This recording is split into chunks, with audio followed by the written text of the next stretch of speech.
You're listening to the No Bullshit Vegan Podcast, episode 159.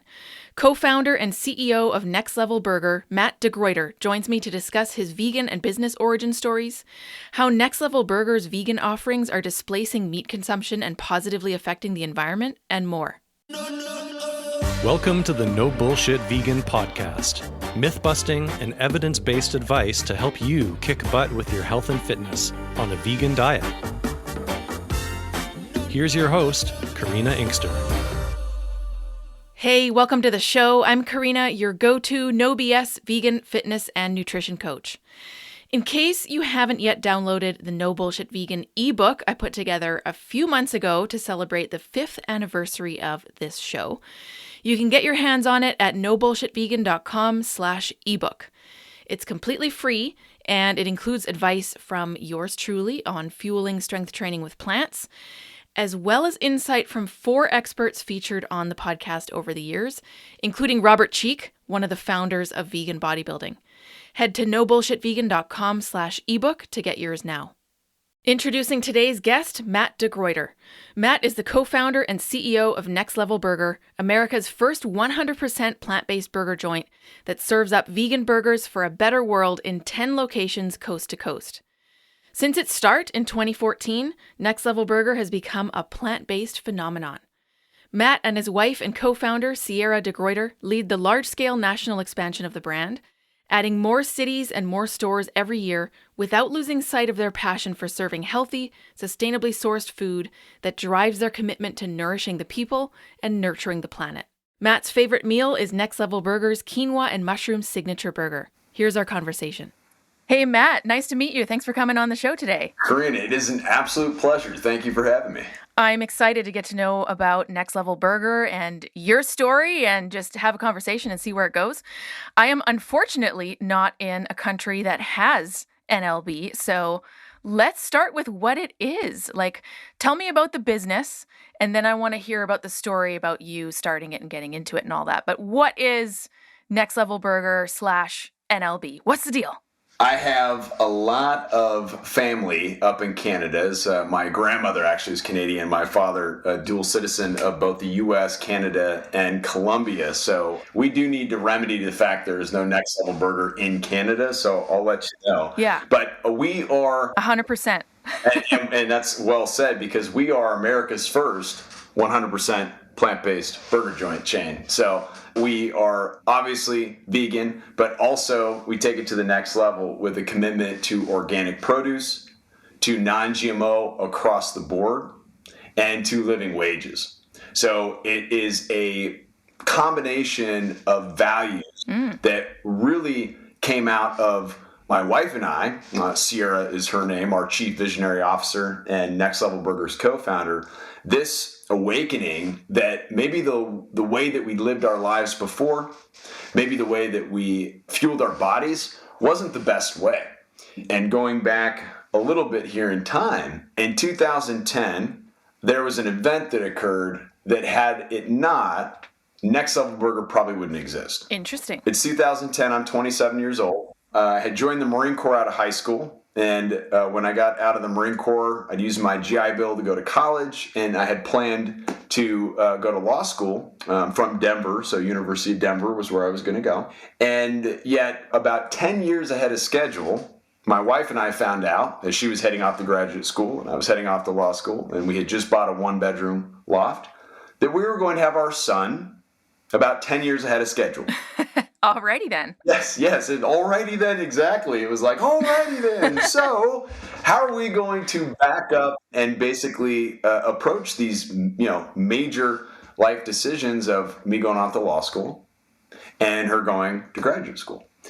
And so at the time, I was bartending at a upscale steakhouse, lots of steak, lots of wine, and a higher-end clientele. And I was realizing that I probably needed to reconsider what had become a several-year dream of mine to become a lawyer, because we were going to have a kiddo and I needed to get to work.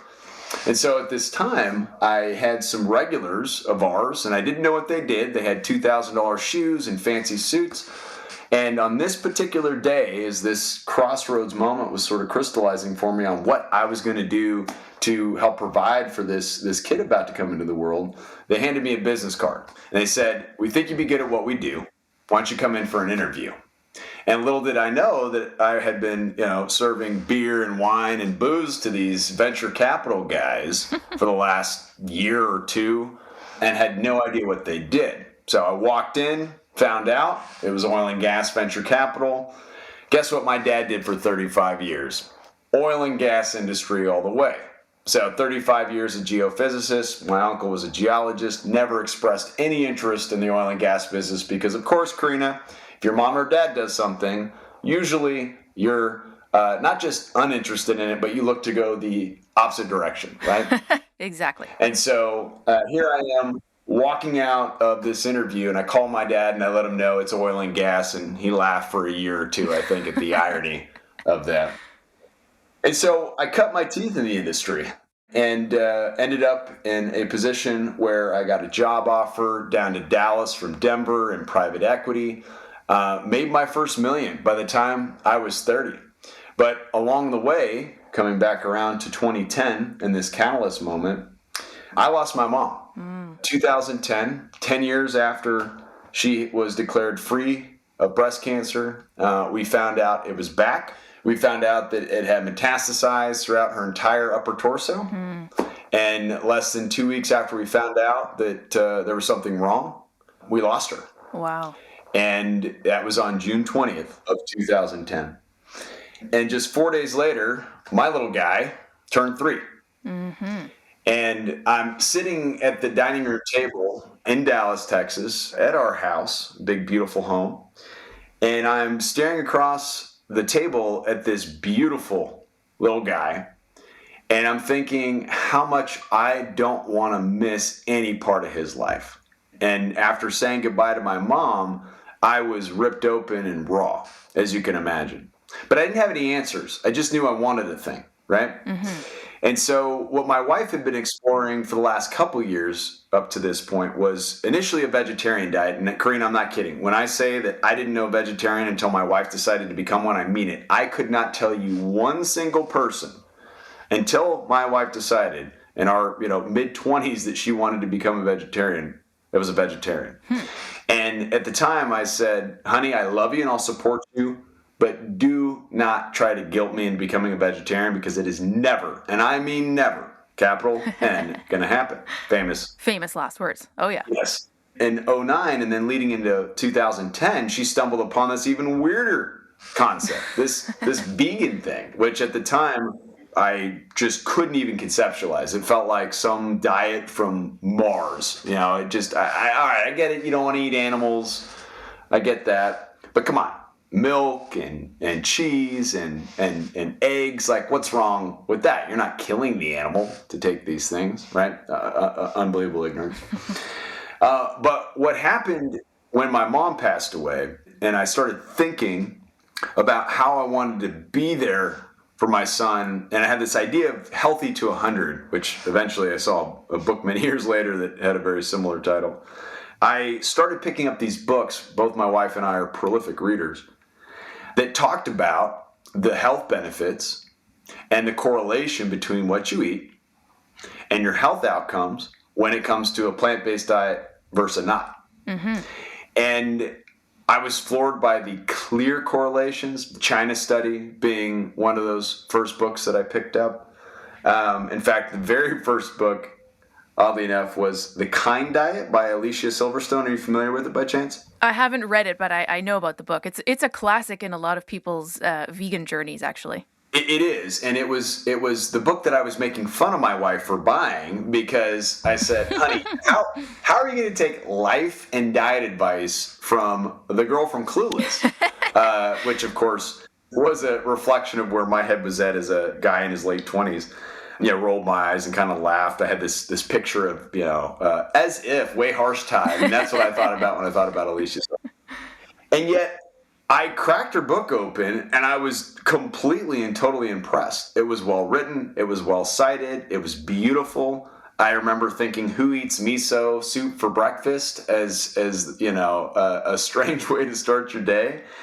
But I realized that not only was it well done, but it was well substantiated. In the bibliography, you had all these other books that, of course, my wife had already purchased, China Study being one of them. Right. And whether it was the China Study and Caldwell Esselstyn's book, How to Prevent Reverse Heart Disease, or many others, I started realizing that my idea, and I'm talking, I ate 10 pounds of red meat a week easily at this point in my life, Karina. Oh, man. I'm talking 16 to 24 ounce porterhouses 5 nights a week. Good Lord. I felt like chicken breast wasn't quite manly enough to make it to the dinner plate, but was a good substitute if you were, in a pinch or just looking to switch things up. And so my idea of the perfect meal was this 24-ounce steak, baked potato, smothered in lots and lots of dairy, of course, and then a big salad. I would have been, a paleo guy through and through many years later. It wasn't a concept yet. And yet I'm realizing that as I'm reading these books that I'm basically eating, with the exception of the salad,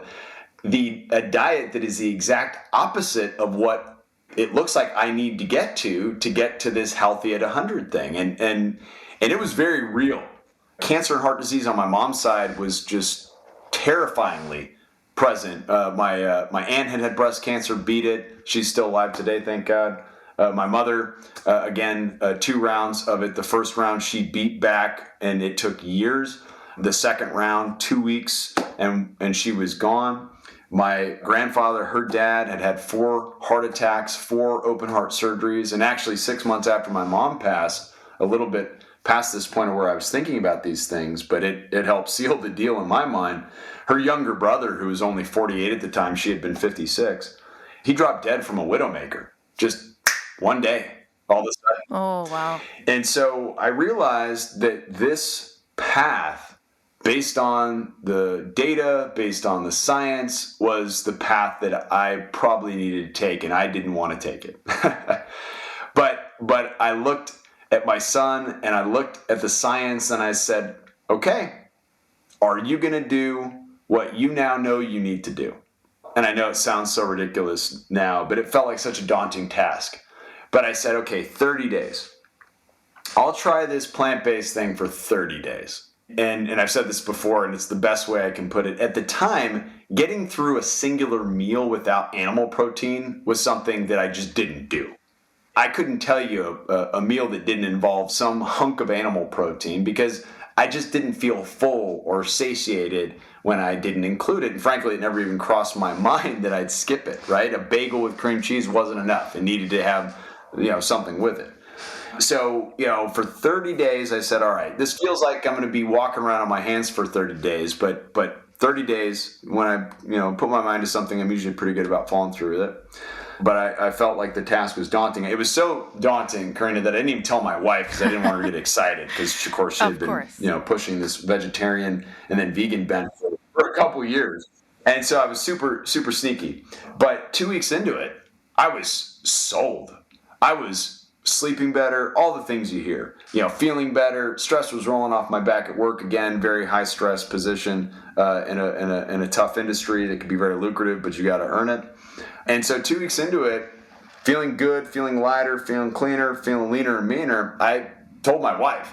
And of course, she was thrilled because now she was able to get on the same page with me and with our son, who, on a very short aside, refused to ever eat meat.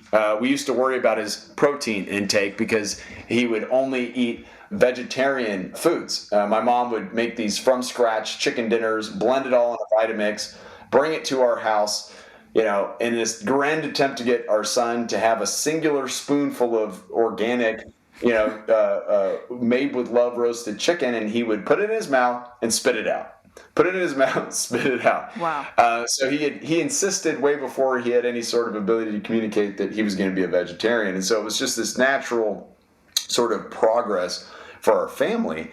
And then the next year, our daughter joined us, who was vegan from before birth. And so we woke up as a family, Karina, to this crazy idea that you could eat 100% plant-based diet and not just survive, but maybe you could thrive. And maybe you could help maximize the probability that you're going to live a healthier, longer life. And in 2010, that same year, my wife had this insane idea where she said, hey, this is great for us. Why don't we start a plant-based burger restaurant and share it with the world? And I said, are you insane? The only business that is riskier than the oil and gas business is the restaurant business. And I shut it down immediately, but she kept bringing it up for 3 years. And in 2013, she brought it up before my umpteenth investment conference for the year. It was May of 2013. And I went on a trip where the stars aligned. And I came back from that trip and I said, let's look at doing this. And less than 2 months later, I hung it up. I mean, and at this point, Karina, paint the picture.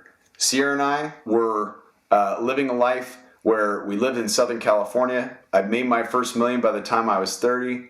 I had a beautiful BMW M3 that I drove to Newport Beach and back every single day. We had 2 beautiful kids, both under the age of 6. And yet we both had this intense desire to do more. And for us, that vehicle became Next Level Burger. And so I quit my job and we put our house on the market and we set off to the PNW from Southern California to start what became America's first vegan burger joint. And we opened the doors on it, left my position in the final day of July 2013. And we opened our very first Next Level Burger in July of 2014, less than a year after deciding to set out on this crazy adventure. Wow, that is incredible. So 2010 was a pretty pivotal year, but so was 2013, this whole journey here and how it occurred. That's pretty amazing. Yes, we were either insane or inspired, or some maybe combination of the two. It's usually a combination of both of those, yeah. Yeah, I think it kind of has to be because, you know, if you're not a little bit nuts, you're not really swinging for the fences, right? But if you're totally insane, good luck, because these things are very hard. Because you can have a great idea, right? Great ideas. It's a sliding scale. Yeah, it is. It's definitely a spectrum. You can have a great idea, but you have to have at least an equal measure, if not a greater measure of ability to execute and to execute consistently.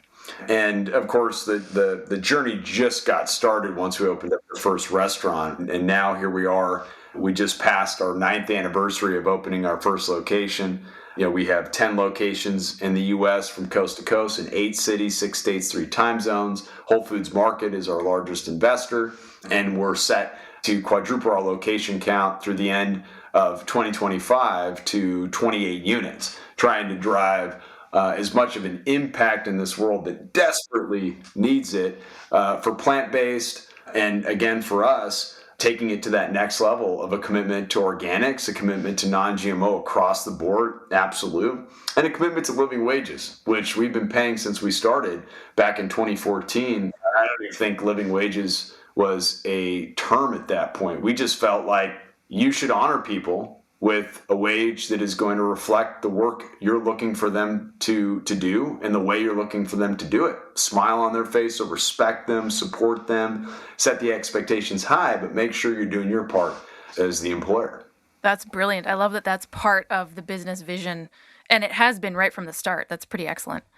So the next level piece is not just about the food itself and the brand itself. It's also about other humans and treating them in a way, presumably, that you would want to be treated.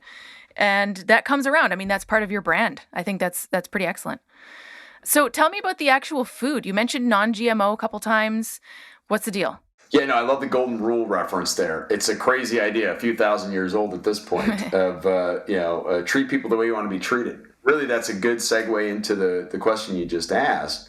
When it comes to the food, serve to people the kind of food that you want to eat yourself. And that was really our filter for what went on the menu at Next Level Burger. Karina, it was, would we put this in front of our kids? And if the answer was no, it wouldn't be on the menu. So that meant no preservatives, right? That meant organics across the board for produce and as often as we can possibly use in everything else. it meant making the decision to choose the more difficult path, the more expensive path, because it was the right one. And so based on our research, we can make a pretty bold claim, and that is that Next Level Burger is the most sustainable restaurant concept on the planet. Interesting. Because the quinoa in our signature burger is organic. The mushrooms that go into that patty are organic. Our North American grown French fries are organic and fried and usually organic sunflower oil. That salad that you get from soup to nuts is organic with the greens and the tempeh and the tomatoes and all the deliciousness that comes together to make our amazing salads. And so what you can have confidence in when you go to the next level, there are no higher shelf ingredients on the planet than what is in our restaurant.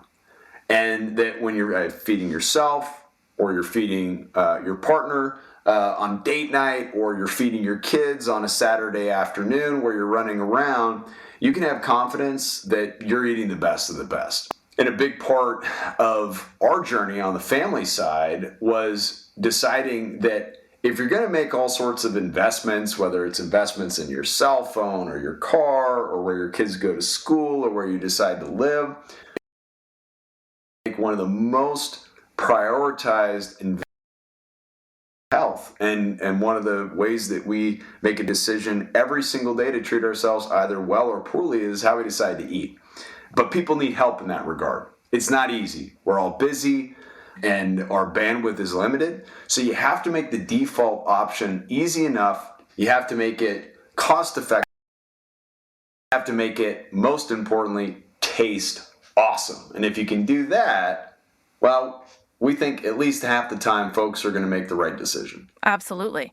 Well, speaking of the taste awesome part, why burgers? Is this because it's something that you feel a lot of non-vegans are going to be attracted to? It's kind of a way of bringing in folks who otherwise would go for a meat burger and now they're going for a plant-based one. How was the decision about the type of cuisine arrived at?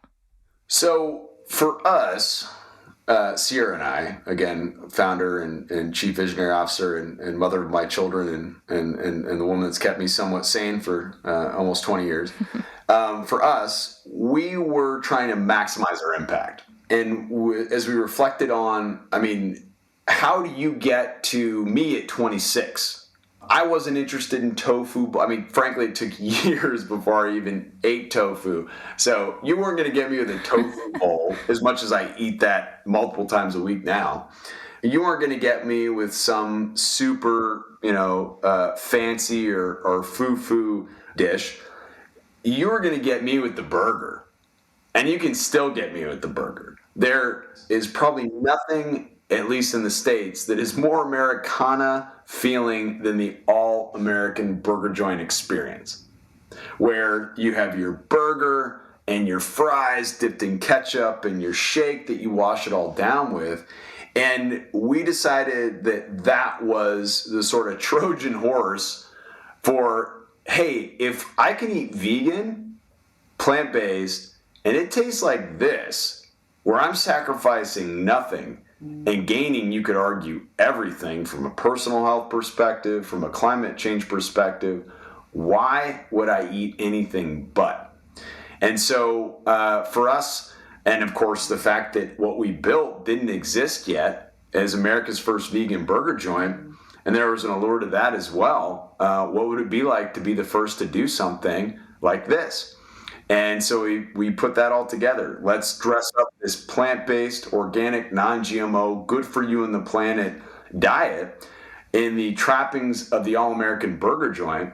Let's ask ourselves, what does the burger joint look like if you crafted it in the 21st century, not the first half of the 20th century, and we're mindful of how important from a health and sustainability these things are, and boom, out came Next Level Burger, which kitchen in Southern California, as we kicked around all sorts of good and horrible ideas for what the name would be. And I was pacing away from my wife at the kitchen table through our galley kitchen, and I turned around and I said, it's kind of like the next generation of the burger. It's kind of like the next level. And she looked at me as I turned around and she said, "That's good." She said, "That's good." And in that moment, Next Level Burger is the name of the brand crystallized, and here we are. And as you can see, it's something I rock on my t-shirt, my hoodies, and on my heart on a daily basis. Genius. I love that. And it applies to so many things. It works in the food department. It works in how you treat your employees. It works in what to combat things like climate change and the destruction of our environment. So it's pretty all-encompassing. I think you guys nailed it. You totally nailed it. I love it. So there's a survey that you guys did of folks who were at various locations of yours. I think it was 339 respondents. So can we talk about this? There's a couple interesting points that I want to bring up, and then maybe you can talk to them a little bit. So you surveyed 339 folks who ate at various Next Level locations.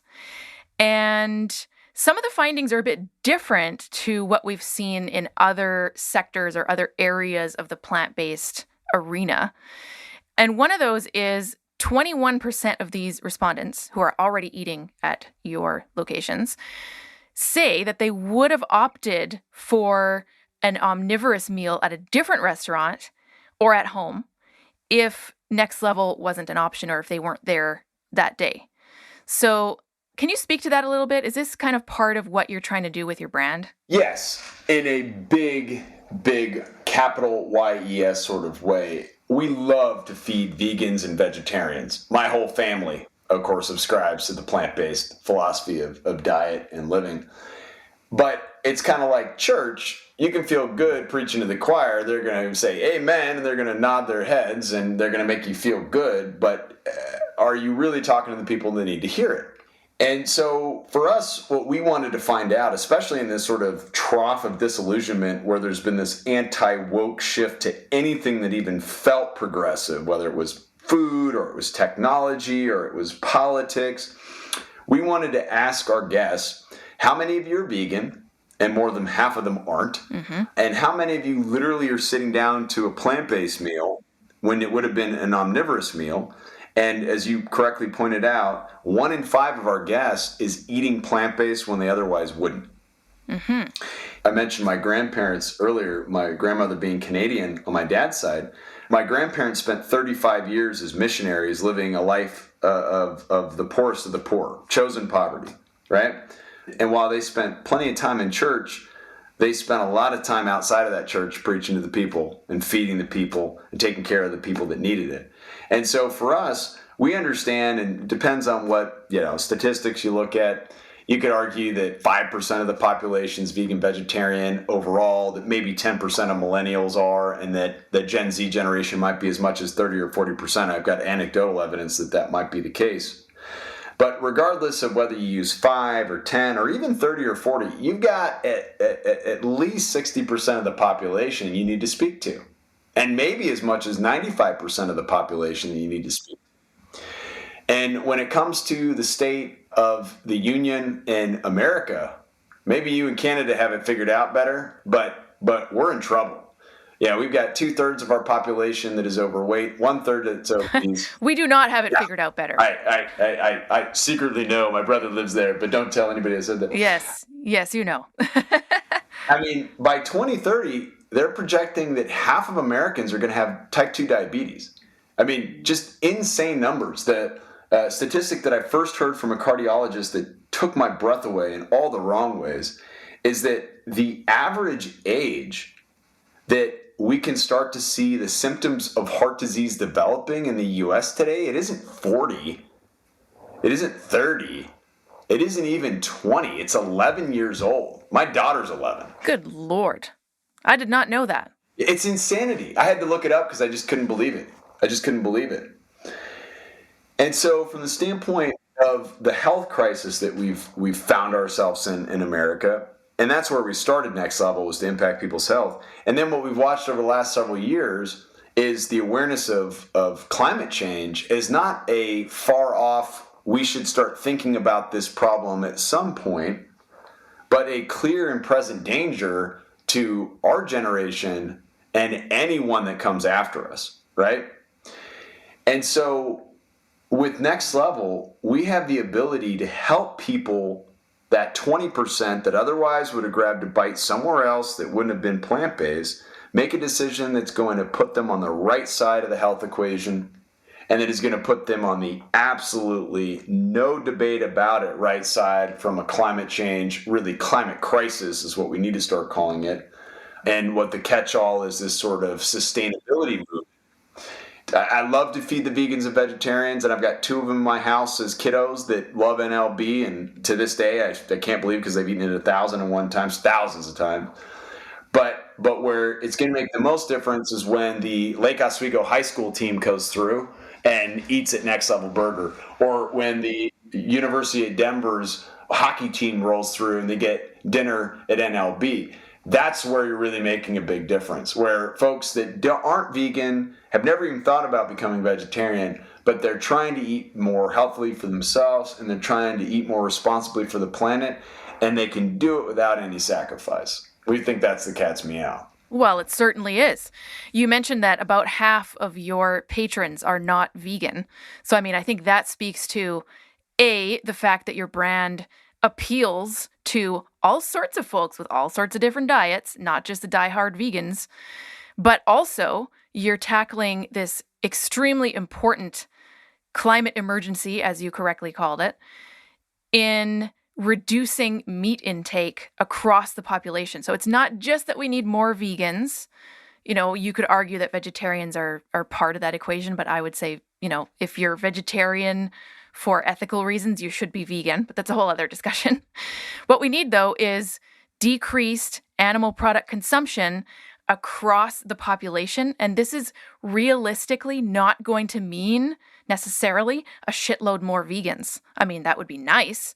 But what you're addressing here is, of course, the vegan population. Of course, there's vegans who go to your restaurants, but also the fact that it appeals to folks of all different diets who are unwittingly or not just generally decreasing their consumption of meat, which is what we need population-wide to address the climate emergency and the environmental destruction of animal agriculture. So I think it's hitting 2 things. It's the appeal of your brand to folks everywhere, you know, from a taste perspective, from a food perspective, and also the environmental and the climate change piece. I think those are huge. They work together. Yeah, and I think we need to be realistic, because at the end of the day, you can be an idealist and you can die in the hill, or you can be a pragmatist and you can conquer the hill. Interesting. And that doesn't need to look like compromise. It doesn't need to look like dilution. And, you know, if I needed to feed my kids, I'd do anything that I had to do to feed them, okay? So what I'm going to say is predicated by that. However, to the extent that I can keep my kids fed and a roof over their shoulders, I would not want to align my interest with anything other than a pure play plant-based brand. Because I can't get on board with the exploitation, with the pain and the suffering that any version of a non-vegan diet brings with it. And every time, and I started out of complete ignorance back in 2008, 2009, thinking, hey, I get this vegetarian thing, because we all understand you have to kill an animal to eat it, right? That's, you know, you get that at 3 years old. What is trickier is when you look at industries like milk or eggs. And yet now with the accessibility of information, we can all understand in a few clicks off of Google, how is my milk made? What is the experience like for that cow? What is the experience like for that calf? How are my eggs made? What happens to the chickens that are born that are male? And that doesn't even, again, get into the obvious things like, how's bacon made? How does my steak end up on my plate? You know, it's the fact that if you're not eating a plant-based diet, awkward, and I hate to say it, but there's some level of exploitation there. And if you want to argue that you're eating off of a sustainable ranch that is free range and grass-fed and everything else, I mean, is that a step in the absolute right direction compared to factory farming? Yes. And there's no doubt about that. I would much prefer, for all sorts of reasons, animal welfare and the just pure scale of factory farming, which I have yet, Karina, to find a single human being that will argue for. Yeah, I've never met a person who can defend factory farming. I'm sure they're out there. They're probably a board member at Cargill or whatever. They can say, "Oh, no, this is why this is good for the animals." Trust me. They love being confined to a space they can't roll over in or take care of their young in, et cetera, et cetera. But what's tough is when you take that vegan hardline, you close people off to a better decision because they're overwhelmed by the reality, like I was at one point, that basically everything I knew about the food system and a healthy diet was wrong. And I people hold their religion and their politics near and dear to their heart. But if you want to start an argument, bring up what you think about how people should eat. I mean, it's amazing how intense, and I'm sure you've been there 1,000 times, Karina, where all of a sudden everybody becomes a protein expert or everybody becomes a nutrition expert, or people feel the need to defend themselves. And I firmly believe that people have to make their own decisions for their own reasons. You cannot beat someone over the head with a vegan message to get them to make a different decision. In fact, quite often you push them in the direction of putting their heels in. And we see this all the time, particularly on social media, where people feel like they can say and do just about anything without consequence. The results are expected. Where I think you meet people is you say, look, there is tremendous exploitation of animals and of the environment and of the human species, both in the downstream impact of what factory farming brings upon the earth and the humans that are quite literally exploited every single day in slaughterhouses and other places in the supply chain of animal protein production and animal byproduct production. Like, nobody's winning there. Nobody. Like, this is a concept that needs to go into history as a dark chapter that needed to be closed. And so if people need to start where I started, and they need to start eating a more sustainable diet one bite at a time, great. Because ultimately progress is progress. So at Next Level, you can always count that we're going to be a plant-based burger concept that is going to deliver awesome ingredients made out of organics and non-GMO. You're never going to have to worry, is this cheese dairy cheese? I mean, this is the funny thing that my family goes through, Karina, on a regular basis with 2 kids that are vegan. Less true now because they're older, but especially as food technology has gotten better, we'll get this vegan pizza, and then my daughter at 11 will worry about, but this pepperoni, you sure it's not made out of animals? Because she would be horrified as she's never had animal protein touch her mouth. And at Next Level, you can understand that no matter what you get, no matter how cheesy or beefy or anything else it tastes, it's plant-based, baby. And so we can be a place where the vegan and the omnivore, heck, I've even seen some carnivores roll through a restaurant that say, okay, it's not my jam, but that's good.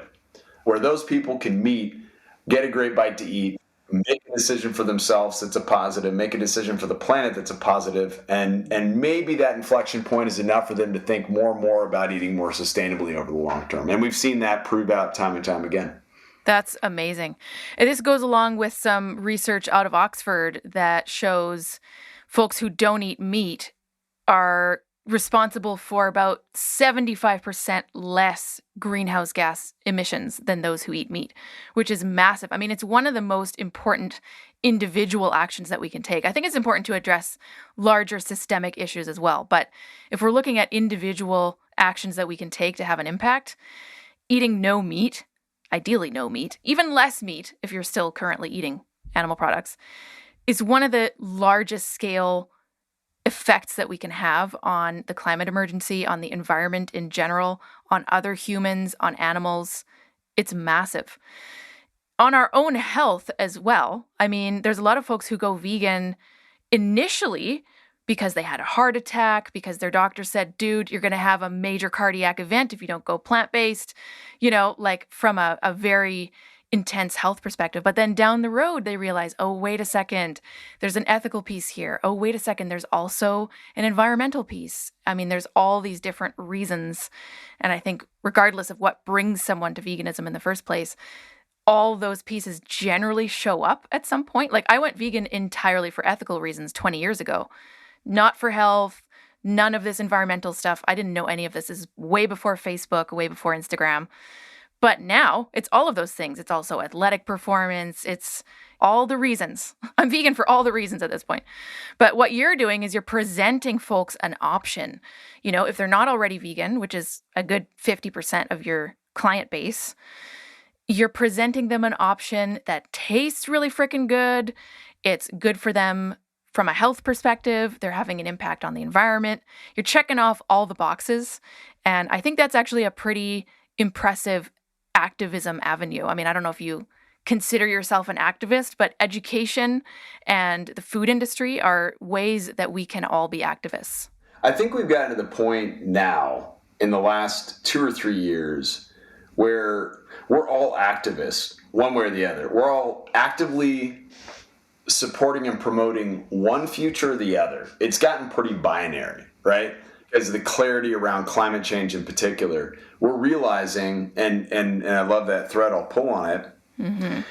We realize now as a civilization that we need to reduce our consumption of animal products and animal byproducts by about half in this century to even have a prayer of hitting the 1.5 degrees Celsius limit on the increase in the average temperature around the world. If we were able to do that, we're going to be able to stop, with a T, 1.8 trillion pounds of coal being burned every year as an equivalent of carbon emissions just from halftime eating that way. Every year for 30 years. That's the power of 50%. I think people need to remember that, as a lot of folks are not ready to make a full commitment, although I think that would be great. And there's a lot of options and there's a lot of support nowadays. But, you know, realistically, again, you mentioned that word earlier, we've got to be realistic. That's a way of effecting change on a large scale. And who knows, maybe some of those folks will go 100% at some point. But if folks understand the massive impact that 50% has, why doesn't everybody do that? Yeah, and you know, while again, as I shared earlier, the idea of going 100% off of my red meat, which is pretty much all I was eating at that point, you know, was terrifying. I think it would have been even that much easier to say, okay, I'm going to only eat half as much meat as I ate before. That's doable, right? I'll eat meat on the weekends or Friday, Saturday, Sunday, but I'll eat plant-based Monday through Thursday. Like, these are things that people can conceptualize, right?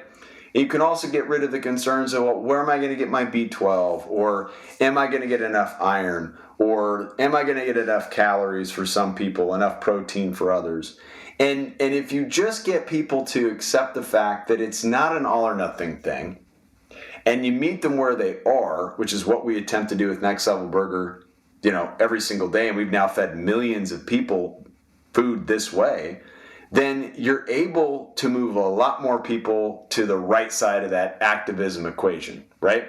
To that either promoting a brighter future or darkening the future for all of us. And I don't just mean humans, and I don't just mean North Americans, I mean all of us. If we find planet Earth as our home, if we're not making more sustainable decisions on how and what we eat, and how we vote with our dollars, and how we think about every aspect of our world today, if we don't, the future is a dark place. If we do, the future can be a future of stewardship, of sustainability, of a human species thriving as part of the planet, not sitting on top of it like a king or a queen. And I think it's time that we as a species wake up to the fact that we are not here to dominate, but to protect. We're not here to exploit, but to steward. And I think we're going to accept that. I think we're going to embrace that. And I think that humanity's future and the rest of the planet's future could be brighter than it's ever been. But it's not going to happen with us resting on our laurels. It's not going to happen with us not taking action. It's going to require everything that we have as a species, because we all know this.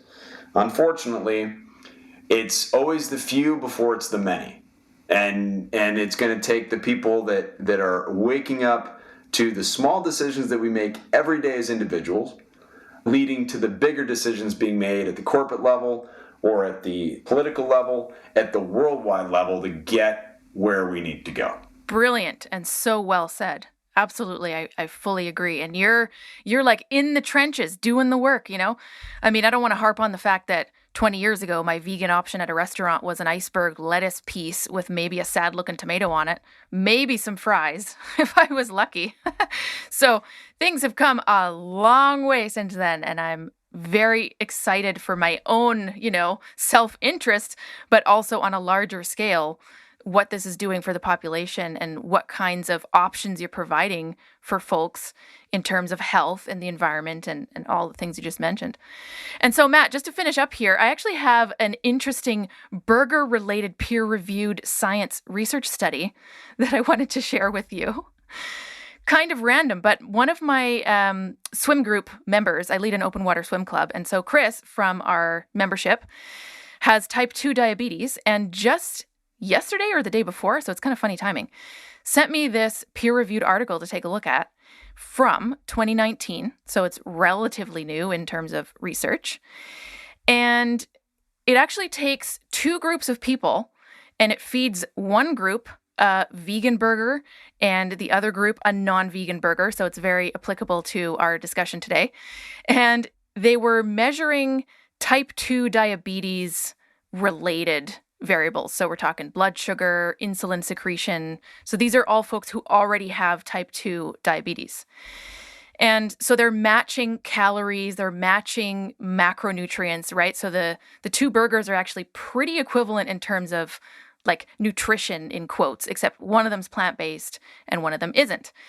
And what they found, oh, by the way, it's a crossover design. So what that means is the first round, group 1 had the vegan burger and group 2 had the meat burger. And then in the second round, they switched. So it's the same people first eating a vegan burger and then eating a non-vegan, or the other way around, right? So it makes it a little more, it's randomized and it's a little more controlled, basically, what that means. Anyways, what they found, here's the words of the researchers in their abstract. Our results showed an increase in postprandial, which means post-meal, insulin secretion after consumption of a vegan meal, suggesting a therapeutic potential of plant-based meals for improving beta cell function in type 2 diabetes. So again, they matched calories, they matched macros. They need more research into why this might be the case, but there's actually a better insulin response in people who already have type 2 diabetes when they're eating a vegan burger versus a meat-based one. So of course we need to go into like what are the mechanisms and why does this occur? But it's kind of an interesting tidbit that they're not looking at like a Whole Foods big ass salad versus a meat burger. They're looking at two types of burgers, and I'm not sure what the ingredients are, but it's pretty wild that they're looking at, blood levels of insulin and what happens in the digestive tract.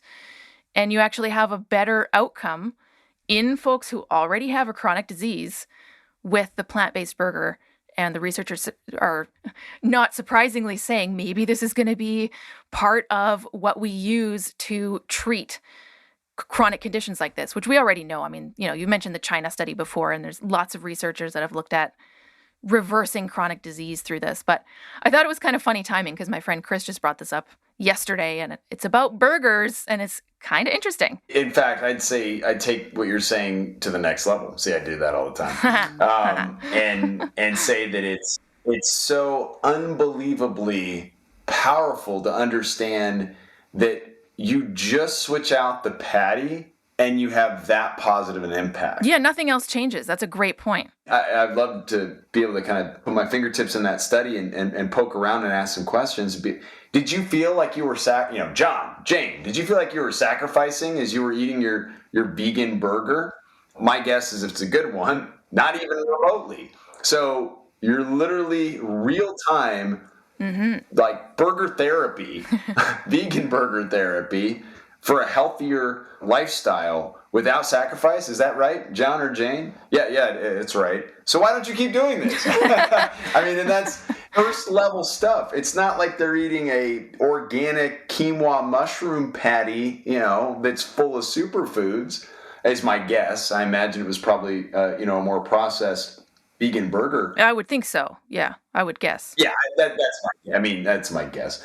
And that's the thing. I as we bring this to a close, Karina, it's tough because you and I've been eating plant-based. I started that shift in 2010. I went completely vegan in 2014 because my first step was a step in the direction of eating plant-based, but I still had, seafood now and then, and I still had dairy now and then. And then as I learned more and more, I realized, it's not a mostly vegan thing for me. It's a all in. And so here I am coming up on 10 years of eating this way. The same way that we look back on, women couldn't vote at the beginning of the last century? How is that even possible in the United States?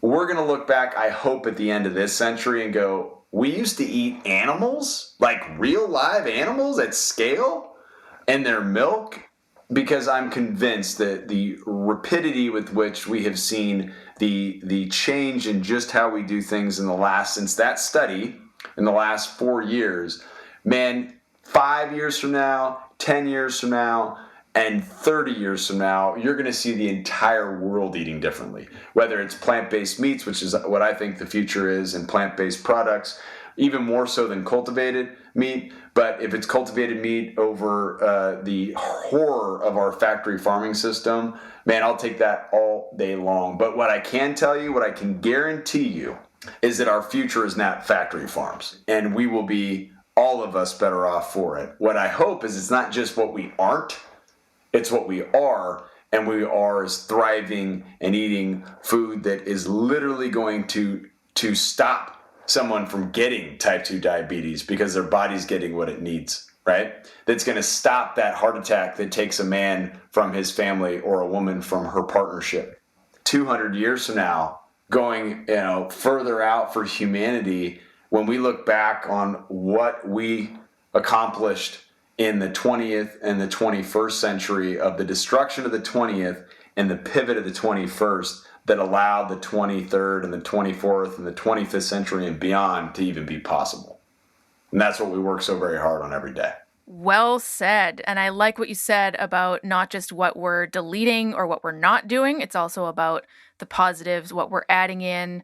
It's kind of like the approach to veganism, right? You don't want to focus on deprivation and avoidance. You want to focus on abundance and all the amazing foods you can eat, and all the net positives, which you're a huge part of with your brand, which is so excellent.